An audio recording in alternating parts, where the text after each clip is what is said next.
जय श्रीराम.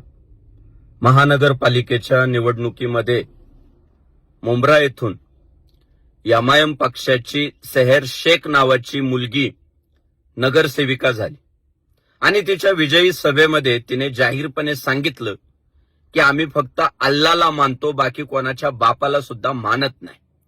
पुढच्या 5 वर्षांमध्ये हा मुंब्रा आपल्याला हिरवा करून टाकायचा आहे.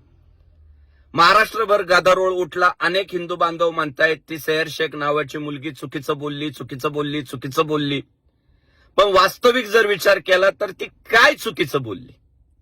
ती वयानं लहान असल्यामुळं तिच्या पोटात जे ते तिच्या ओठातनं जाहीरपणे बाहेर आलं. तिच्या घरात तोच विचार सुरू आहे, तिच्या धर्मात तोच विचार सुरू आहे.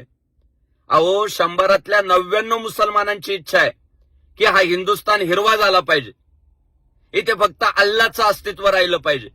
आणि त्यासाठी हिंदुस्थानातील मुसलमान शर्तीचे प्रयत्न देखील करतायत.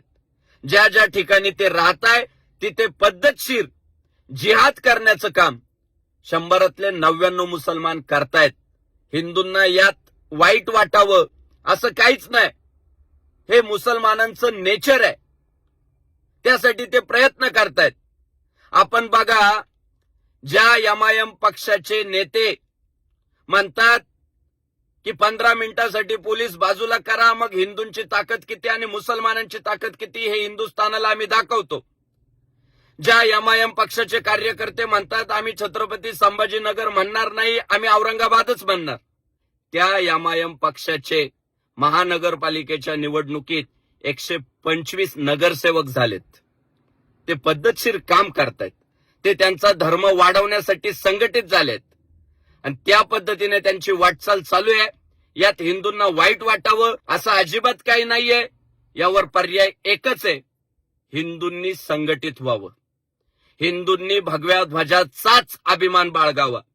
हिंदूंनी निश्चय करावा, ज्याच्या कपाळाला नाही टिळा त्याच्याशी संबंध टाळा.